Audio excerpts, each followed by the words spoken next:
Good morning everyone. तो आज की इस वीडियो में हम समझने की कोशिश करेंगे एशियन पेंट्स को और पूरे पेंट इंडस्ट्री में क्या चल रहा है और कैसा माहौल है उसको समझने की कोशिश करेंगे। आप अगर देखोगे कल एशियन पेंट के रिजल्ट्स आए और पूरे सोशल मीडिया में या पूरे यूट्यूब में पूरा हड़कंप मच गया कि इतने ख़राब रिजल्ट्स कैसे आ गए और क्या ये weak sentiment of the economy कहलाया जाएगा। तो इसके बारे में थोड़ा डिस्कस करेंगे। और ये जो मेजर 4 कंपनीज हैं पेंट इंडस्ट्रीज़ में, एशियन पेंट है, बर्जर पेंट, कैंसाई नेरोलैक और चौथी है इंडिगो पेंट्स। इन चारों को समझने की कोशिश करेंगे कि इन चारों में से कौन सा ऐसा स्टॉक है जो बेहतर परफॉर्म्स कर रहा है इन terms of revenue, in terms of profit, उसको समझने की हम कोशिश करेंगे। क्योंकि पेंट इंडस्ट्री जो है वो इकोनॉमी का बहुत बड़ा हिस्सा है। क्योंकि अगर आप देखोगे हमारे यहाँ जैसे ही रियल एस्टेट बढ़ता जाता है वैसे ही पेंट इंडस्ट्री भी बढ़ती जाती है। क्योंकि इंडिया की जो ग्रोथ है, जीडीपी ग्रोथ हम उसे कहते हैं, वो 7.2 है। अगर इंडिया की जीडीपी 7.2 है तो उसमें नए घर ऐड होंगे, नए घरों में पेंट लगेगा, तो इसीलिए पेंट इंडस्ट्रीज भी चलेगी। ये नॉर्मल थेसिस है। और इसका जो सबसे बड़ा मार्केट शेयर का लीडर है एशियन पेंट। मतलब इंडिया में आप देखोगे 80,000 की पूरी मार्केट है पेंट इंडस्ट्री, और जिसका 40 to 50% का मार्केट शेयर एशियन पेंट अकेला कैटर करता है। मुझे लगता है 2000 के दशक में एशियन पेंट ने अपने मल्टीबैगर्स रिटर्न दिए हैं अपने इन्वेस्टर्स को। इसीलिए this was the big daddy in terms of paint industry, in terms of our economy. लेकिन कल जो रिजल्ट आए मैं उसके ऊपर आता हूँ एशियन पेंट के। तो एशियन पेंट ने अपने रिजल्ट जाहिर किए कल, और उन्होंने कहा है कि अपने रिजल्ट्स में रेवेन्यू डिक्लाइन की है 22% से, प्रॉफिट डिक्लाइन किया है 44% से, ईबिटा मार्जिन है वो 20 से 15% पे आया है। मैं कंपैरिजन कर रहा हूँ Q2 2024 से Q2 2025 तक। तो इस एक साल में रेवेन्यू की जो डिक्लाइन है, मतलब ग्रोथ ऑफ रेवेन्यू की बात कर रहा हूँ, वो 22% से डिक्लाइन की गई है। प्रॉफिट में जो डिक्लाइन है वो 44% की है। उसका जो इबिटा मार्जिन है वो 20% हुआ करता था, अभी वो 15.4% पे है। और उसका जो ईबिटा है उसमें भी 28% की डिक्लाइन देखी गई है। मतलब हर एक पैमाने पर बहुत ही खराब रिजल्ट्स हैं। और सबसे इंपॉर्टेंट बात जो पेंट इंडस्ट्री में होती है वो होती है वॉल्यूम। कितने नंबर ऑफ यूनिट आपने ज़्यादा बेचे हैं।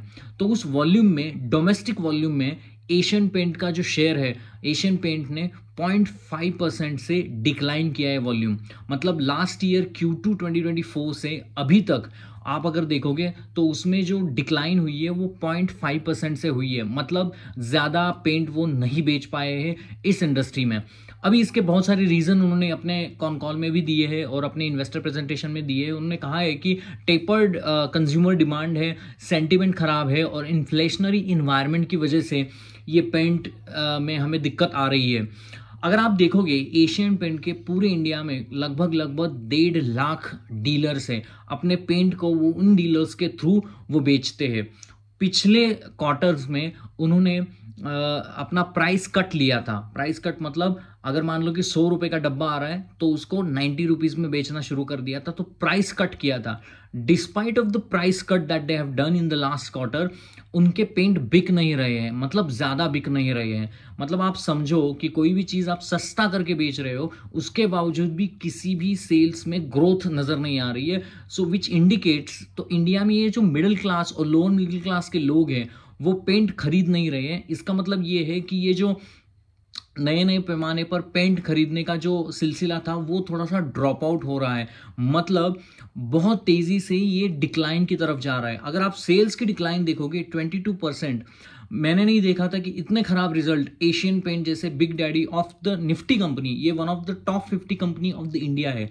अगर इंडिया के टॉप 50 में से एक कंपनी जो अपनी ग्रोथ को बता ही नहीं रही है और डिक्लाइन कर रही है ग्रोथ, रेवेन्यू, एबिटा सब में, तो as a shareholder you will not be able to earn a lot of money about it. क्योंकि क्या होता है कि कोई भी कंपनी अगर अपने रेवेन्यूज को बढ़ाती रहेगी, मतलब मान लो कि लास्ट ईयर का जो रेवेन्यू था वो 100 करोड़ था और अभी जो उसका रेवेन्यू है वो 120 करोड़ है, तो एटलीस्ट ये 20% की ग्रोथ रही है। अगर वो 20% की ग्रोथ रहती है तो आपका शेयर में आरओई बढ़ेगी, आपका ईपीएस बढ़ेगा, और आपका शेयर होल्डर का जो अगर मान लो कि 2000 का एशियन पेंट है वो 2200 हो जाएगा, 2400 हो जाएगा। अगर मान लो ये ट्रेंड रिवर्सल हो जाता है तो स्टॉक में भारी गिरावट हो सकती है। इसीलिए आप देखोगे आज के मार्केट में कुछ 8% के करीब ये डाउन था, लेकिन ये एक कंसोलिडेशन का फेज इस स्टॉक में रहता है और एक समय के बाद वो फिर वापस आता है, क्योंकि सबसे इंपॉर्टेंट है कि ये कैश रीच कंपनियां होती है, इनके ऊपर ज़्यादा डेट नहीं होता है और जो भी सेफ इन्वेस्टर होते हैं वो लोअर लेवल के ऊपर बाय करते हैं और ऊपर जाके इसको बेचते हैं। तो अगर आप एक एग्रेसिव इन्वेस्टर हो तो आपको ऐसे कंपनियों में इन्वेस्ट करना है जिसमें ग्रोथ है।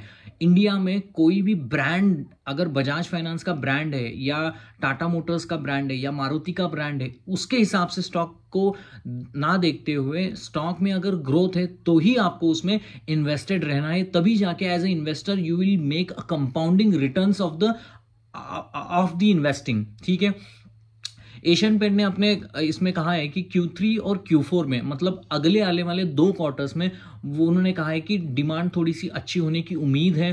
फेस्टिव सीजन है, ये जो दिवाली का फेज गया है वो दिवाली का फेज Q3 के रिजल्ट्स में उनको रिफ्लेक्ट करेगा, ऐसा उन्होंने कहा है। And they are hoping for the best. लेकिन देखो, कोई भी मैनेजमेंट, अगर आप भी उस कंपनी को चला रहे होंगे और आपके इसमें इन्वेस्टेड लोग हैं तो आप उनको एक अच्छा राहत ही दोगे, आप आने वाले समय के लिए अच्छा ही कहोगे। लेकिन हमें एज ए इन्वेस्टर कंपनी के इस कमेंट्री को सुन के इन्वेस्ट नहीं करना है, हमें रिजल्ट देख के ही कंपनी में इन्वेस्ट करना है। इतने खराब रिजल्ट्स के बाद अगर आप उसमें इन्वेस्ट करोगे तो स्टॉक जब तक उसको रिस्पाइट नहीं मिलेगा, कोई अच्छी न्यूज़ नहीं मिलेगी, तो स्टॉक एक समय तक वहां पर अटका रहेगा and then you will become a long term investor. तो आपका प्रॉब्लम यही होता है, आप इसी स्टॉक में इन्वेस्टेड रहते हो और आप बोलते हो यार मेरा पैसा तो बढ़ नहीं रहा है, लेकिन आपका पैसा बहुत ज़्यादा जाएगा भी नहीं, क्योंकि अच्छी, मतलब बहुत ज़्यादा डेट ना होने की कंपनी है, कैश रिच कंपनी है, कैश साइकिल अच्छा है, इसकी वजह से ये स्टॉक बहुत समय के बाद बहुत ज़्यादा गिरते नहीं है। मतलब you will not see this stock going below 2000 level of the Asian paint. ठीक है, और एशियन पेंट ने यही कहा है कि H2 की डिमांड H1 से कंपैरेटिवली बहुत अच्छी रहेगी and we will do everything possible to recover this bad phase of the H1 FY25।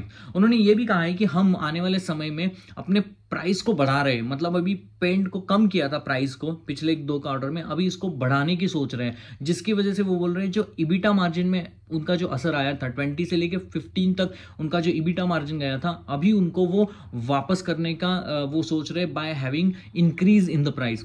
देखो, इस पूरे स्पेस में बहुत 3-4 कंपनी है। एशियन पेंट का 85% बिजनेस आता है डेकोरेटिव पेंट से, जो मतलब ये घरों में जो रंग लगता है उसके वजह से आता है। इसमें प्रीमियम सेगमेंट है, मिडिल क्लास सेगमेंट भी है। ठीक है, और इसका बड़ा रॉ मटेरियल जो है वो क्रूड ऑयल होता है, तो क्रूड ऑयल के एडिटिव से, मोनोमर से ही पेंट बनता है। 15, मतलब पूरे पेंट का आप डब्बा देखोगे उसमें रॉ मटेरियल का 40 to 50% उसका जो एक्सपेंस है वो क्रूड ऑयल से आता है। मतलब क्रूड ऑयल से जो बना हुआ मोनोमर है, एडिटिव्स है, उसको ऐड करके पेंट को बना दिया जाता है। ठीक है, उसके ऊपर फिर वो मार्केटिंग कॉस्ट लगाते हैं, पैकेजिंग कॉस्ट है, इबिटा मार्जिन उसमें लगाएंगे और वो फिर उसको वो बाजार में एजेंट के थ्रू वो बेचते हैं। आपने अगर देखा होगा आपके घरों के आजू बाजू में अगर कोई भी पेंट का शॉप है तो आप अगर वहां पर देखोगे एशियन पेंट के बदले, अभी वो पहले आप देखा करता था कि वहां पर एशियन पेंट का एक पूरी पार्टी लगती थी, लेकिन अभी उसको रिप्लेस कर दिया जा रहा है ओपस बिरला से। ओपस बिरला ये आदित्य बिरला की जो कंपनी है ग्रासिम इंडस्ट्रीज, इसके अंडर में उन्होंने एक नई कंपनी पेंट में उन्होंने एंट्री की है जिसका पेंट का नाम है ओपस बिरला। तो ओपस बिरला की एंट्री मार्केट में आने की वजह से कंपटीशन भी बहुत सारा तगड़ा इस सेक्टर में बन रहा है, क्योंकि आदित्य बिरला जैसा बड़ा प्लेयर अगर इसमें आएगा, कैपेसिटी इंक्रीज करेगा और लोअर प्राइस सेगमेंट में बेचेगा तो obviously people will go there. लेकिन एशियन पेंट का उसमें फीडबैक यही था कॉन कॉल में कि that Opus Birla to take to our level it will take lot of time, 4 to 5 years, because 1.5 lakh dealers को अपॉइंट करना, वो डिस्ट्रीब्यूशन सेगमेंट बनाना, ये बहुत आसान काम नहीं है, तो इसमें टाइम लगता है।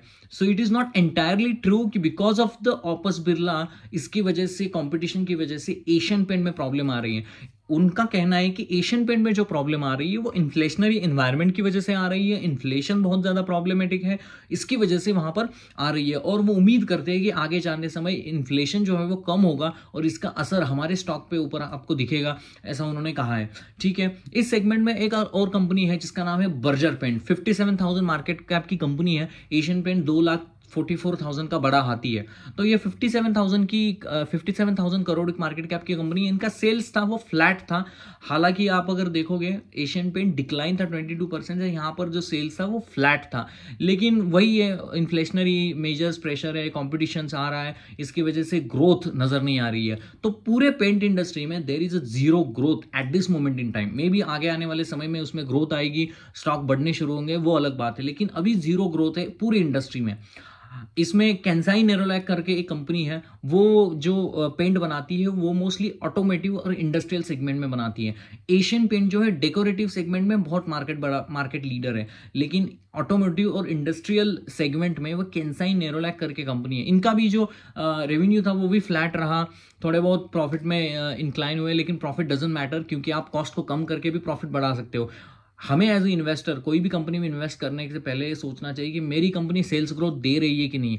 अगर आपकी कंपनी सेल्स ग्रोथ दे रही है कंसिस्टेंट बेसिस के ऊपर, क्वार्टर ऑन क्वार्टर आपकी कंपनी अगर सेल्स ग्रोथ दे रही है और उसी पैमाने पर आरओई मेंटेन कर रही है, कैश रीच हो रही है, अपने डेट को कम कर रही है, and they are trying to do the good profit for your company, then it is good for investor. ठीक है, तो कैंसाई नेरोलैक ने भी कहा है कि फ्लैट रेवेन्यूज उनके थे और जिसकी वजह से they are also having the pressure. आपको अगर देखना होगा कि एशियन पेंट जो है वो बिग डैडी है। अगर एशियन पेंट कोई भी चीज करता है, मतलब वो प्राइस कट करता है और बाकी कंपनियों के प्राइस वही रहते हैं, तो उनको पेंट को बेचना थोड़ा सा डिफिकल्ट हो जाता है। ठीक है, पेंट ही तो है, तो लोग सोचते हैं यार जो कम है उसको लेते हैं। अगर ये प्राइस हाइक करता है तो बाकियों के ऊपर भी थोड़ा सा वो प्रेशर पड़ता है, क्योंकि वो डीलर जो कैपेसिटी एक्सपांशन में है वो एशियन पेंट के बहुत ज्यादा है। ठीक है, आपको ये समझना पड़ेगा इस सेक्टर में और एक कंपनी है जिसका नाम है इंडिगो पेंट्स। इंडिगो पेंट्स एक 7,000 करोड़ मार्केट कैप की कंपनी है, छोटी कंपनी है कंपैरेटिवली, 2,44,000 की जो एशियन पेंट है।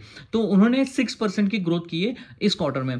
तो 6% की ग्रोथ कंपैरेटिवली अच्छी है compare to Asian paint, Berger paint, Kansai Nerolac. अगर आप मुझे कहोगे कि पूरे पेंट इंडस्ट्री में कौन अच्छा काम कर रहा है तो वो इंडिगो पेंट्स है, लेकिन फिर भी वो सिंगल डिजिट में ही काम कर रहा है। अगले आने वाले समय में अगर उसकी ग्रोथ 20% है, 25% है, then I will be happy to invest in those kind of companies. लेकिन अभी के लिए the growth in these companies is very mere. I think 6% is a single digit growth, लेकिन it's better obviously than the Asian Paint। अगर आपको ये videos पसंद आते हैं तो प्लीज इस वीडियो को लाइक करना, शेयर करना और सब्सक्राइब करना। अगर आपका कोई कमेंट है तो भी इस वीडियो में ऐड करने की कोशिश करना, so I will try to help out you that.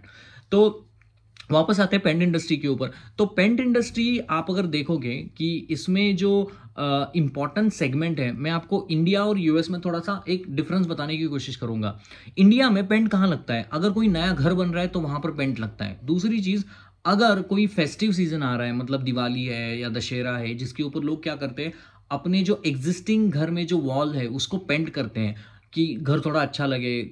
या घर में शादी है तो शादी के फंक्शन में लोग क्या करते हैं, अपने जो पुराना घर में जो पेंट लगा हुआ है वो खराब हो गया, लोग बोलते हैं यार इसको चेंज करते हैं, तो लोग उसको चेंज करते हैं, जिसकी वजह से पेंट में ग्रोथ आती है। और कहाँ ग्रोथ आती है? ऑटोमोटिव सेगमेंट में। जितनी गाड़ियां आप में बनेगी, और ऑटो इंडस्ट्री का तो आप हाल देख ही रहे हो, जिसकी वजह से ऑटो इंडस्ट्री में भी प्रॉब्लम बहुत सारे चल रहे हैं, और उसमें ग्रोथ नहीं है तो पेंट में ग्रोथ आना मुश्किल है। इंडस्ट्रियल सेगमेंट में पेंट लगता है लेकिन कम लगता है कंपैरेटिवली। तो इंडिया में जो है, इंडिया में एवरेज देखा गया है कि 5 या 7 साल में हम पेंट को चेंज करते हैं। मतलब घर में एवरेज बोल रहा हूँ, शहरों में ज्यादा है, ग्रामीण लेवल में तो मतलब पेंट चेंज करना मतलब वो डिपेंड करता है, अगर उनके पास सरप्लस पैसे हैं तो ही वो चेंज करेंगे, अगर अमीर आदमी है तो ही चेंज करेंगे। लेकिन गांव में साधारण आदमी जो होता है थोड़ा सा लो इनकम प्रोफाइल का होता है, जिसकी वजह से वो पेंट को चेंज करना नहीं चाहता है। लेकिन शहरों में वो अलग बात है, सैलरीड होते हैं, मतलब हस्बैंड और वाइफ बोथ आर वर्किंग, और जिसकी वजह से भी वहां पर उनको वो पेंट को चेंज करते हैं, जिसकी वजह से पेंट में ग्रोथ आती है।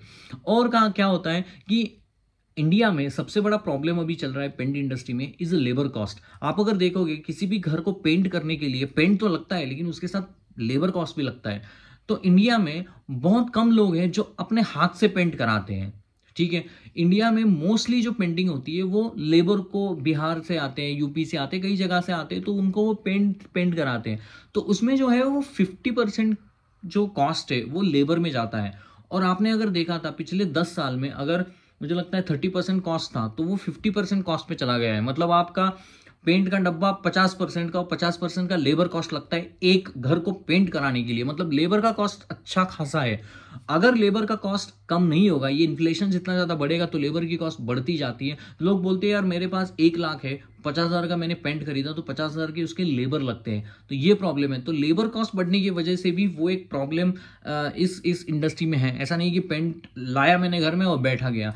यही दिक्कत थोड़ी सी अलग लेवल की, मतलब यूएस में ये थोड़ी आसान बात है, क्योंकि यूएस में क्या है, यूएस में there is no labour, mostly the people वो खुद ही अपने, वो एक हॉबी बना के अपने वीकेंड में या अपने जब जब भी उनको टाइम मिलता है वो खुद ही अपने घर को पेंट करते हैं।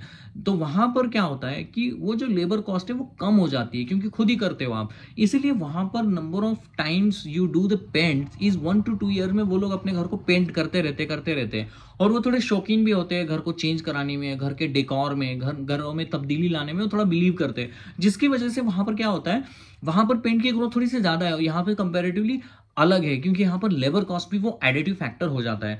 यही मैंने समझाने की कोशिश, क्योंकि लेबर कॉस्ट की वजह से भी पेंट इंडस्ट्री में ऊपर असर पड़ता है। और सबसे बड़ा प्रॉब्लम है जो मुझे लगता है कि इंडिया में अगर आप देखोगे, आरबीआई गवर्नर कहते हैं कि हमारी देश की जो जीडीपी है वो 7.2 से ग्रोथ कर रही है, लेकिन इंडिया के रिजल्ट देखो आप, हिंदुस्तान यूनिलीवर के रिजल्ट देखो, एशियन पेंट, बर्जर पेंट के रिजल्ट आप देखो, कहां पर भी आपको ग्रोथ नहीं है। और जिसकी वजह से भी देयर इज अ प्रॉब्लम, क्योंकि 7.2 अगर जीडीपी है तो पेंट की ग्रोथ एटलीस्ट 3, 4, 5%, 10%, क्योंकि इन्फ्लेशन ऐड कर लो तो जीडीपी, नॉमिनल जीडीपी ग्रोथ की कंपैरेटिवली उस लेवल के आसार से तो हमारी पेंट इंडस्ट्री बढ़नी चाहिए, लेकिन वो बढ़ नहीं रही है। And that is very serious thing going forward, जिसकी वजह से अगर ग्रोथ नहीं होगी तो आपके स्टॉक चलेंगे नहीं, वो थोड़े बहुत नीचे जाएंगे, ऊपर जाएंगे, ऊपर से फिर सेलिंग आएगी। एचडीएफसी बैंक ने कोई अच्छा रिजल्ट नहीं दिया, हिंदुस्तान यूनिलीवर ने कुछ अच्छा रिजल्ट नहीं दिया, एशियन पेंट अच्छा नहीं रिजल्ट देख रही, इंडसइंड बैंक की हालत खराब है। इंडिया की सबसे बड़ी बैंकिंग, फाइनेंशियल सेक्टर्स और इंडिया का जो कंज्यूमर सेंटीमेंट वाला सेक्टर है वही दिक्कत में है। ऑटो सेगमेंट में आप देखेंगे गाड़ियां बिक नहीं रही है। अगर गाड़ियां बिकेगी नहीं तो ऑब्वियसली स्टॉक मार्केट कहीं ऊपर नहीं जाएगा, बिकॉज एक पॉइंट के ऊपर लिक्विडिटी के अलावा एक मार्केट में कंसेप्ट होता है जिसको बोलते हैं हम अर्निंग्स ग्रोथ। अगर अर्निंग्स ग्रोथ नहीं आएगी तो कितनी भी लिक्विडिटी आए, एक पॉइंट के ऊपर वहां से सेलिंग आनी ही आनी है। क्योंकि वो इंडिया में जो एक इफोरिया चल रहा था पिछले 1-2 सालों से, क्योंकि कोई भी स्टॉक ले लो बढ़ जाएगा, गांव गांव में लोग अपने एंजल ब्रोकिंग के अकाउंट खोल के वहां पर इन्वेस्ट करने लगे और एवरीबडी स्टार्ट थिंकिंग लाइक मैं जल्दी कैसे अमीर बन जाऊं। लेकिन नॉर्मली ऐसा होता नहीं है, क्योंकि इंडिया में सभी सेक्टर्स में ग्रोथ लाना, और जो गवर्नमेंट बोल रही है वहां पर तो ग्रोथ नहीं नजर आ रही। मिडिल क्लास पेचा हुआ है, अगर मिडिल क्लास के हाथ में अगर पैसा नहीं आएगा तब तक हमें पैसा नहीं मिलेगा कंज्यूमर को अपलिफ्ट करने के लिए। आप कोई भी कंज्यूमर कंपनी उठा के देख लो, कहीं भी ग्रोथ नहीं नजर आ रही। अगर ग्रोथ नहीं होगी स्टॉक नहीं चलेगा। तो यही एनालिसिस था, होप आपको पसंद आया होगा। तो प्लीज़ अगर आपको ये वीडियो पसंद आते हैं तो लाइक कीजिए, शेयर कीजिए और सब्सक्राइब कीजिए। तो मिलते हैं नेक्स्ट वीडियो में, और थैंक यू वेरी मच।